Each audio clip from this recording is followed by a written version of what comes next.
Статистиката покажува дека кардиоваскуларните заболувања се одговорни за над 31% од сите смртни случаи на глобално ниво, а во Македонија се водечка причина за смртност.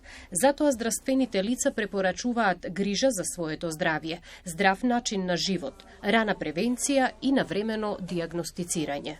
Кардиоваскуларни болења се увек у порасту ако се луѓе не придржавају некога здравог начина живота, а тоа е... Кардиоваскуларните заболувања се секогаш во пораст, доколку луѓето не се придржуваат на некаков здрав начин на живот. А пред се во денешно време луѓето се помалку се движат, секаде одиме со автомобил.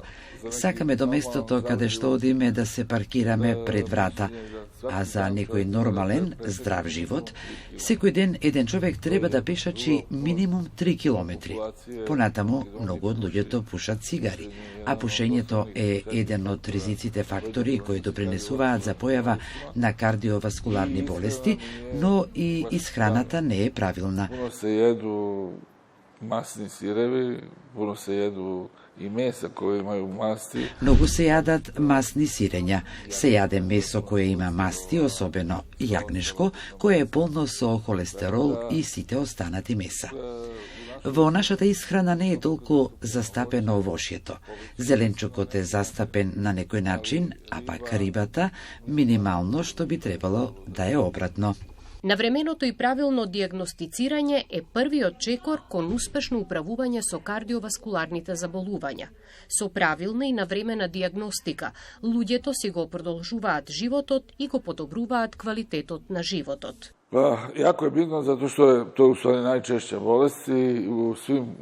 Многу е важно затоа што тоа е најчестата болест и во сите западни развиени земји уште од 40-та година почнуваат редовните систематски прегледи на кардиоваскуларниот систем на секои 3 години.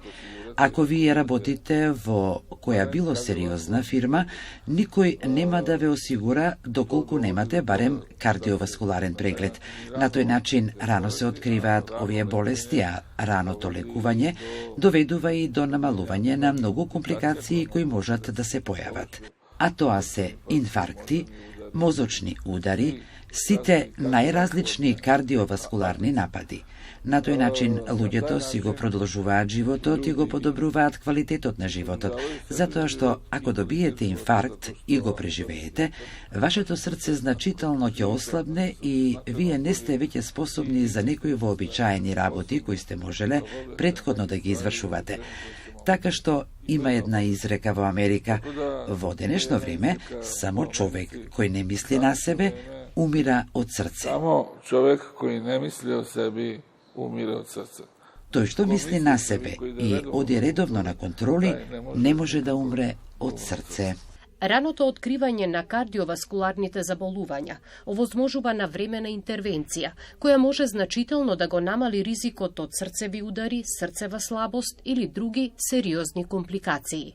Најчешće интервенцији до сада су биле коронарна болест, тоа е сужење или запушење крвних судова срца или уопште свит крвних судова, но како се живот продолжува... Најчеста е коронарната болест. Тоа е затнување на крвните садови на срцето или воопшто на сите крвни садови.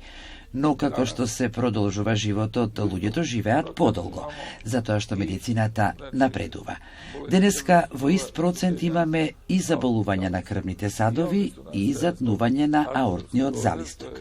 Тоа исто така настанува заради артеросклероза, која е напредна болест од која човекот што ја има може да умре.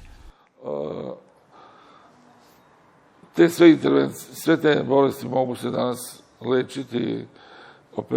Прво могу да се лече лековима, а ако се тој исцрпи, onda може интервентним методама кардиолошким кои данас напредују. Сите тие болести денеска можат да се лекуваат најпрво со лекови, ако е потребно и со интервентни кардиолошки методи, кои денеска се напредни. Има се повеќе проблеми кои можат да се решат на тој начин.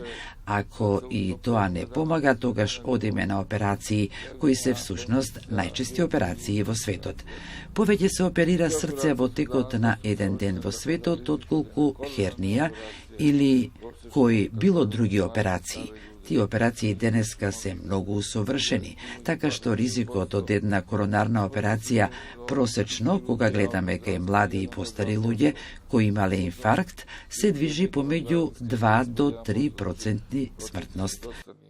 За успешност на вакви операции морате да имате совршена организација, значи добра болница во која имате добра организација, не само кардиохирургија, туку и други оделенија, добар среден кадар и секако хирурзи кои се увежбани, кои поминале илјадници операции и се занимаваат со тоа со години.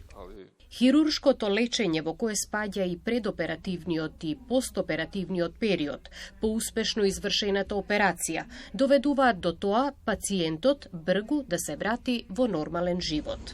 Па ја кад говорим о лечењу хируршком и операцијама, не гледам само као операцију, да е операција само Кога говорам за хируршко лечење и операции, не велам дека тој дел е само операција. Овде спаѓа и предоперативниот процес.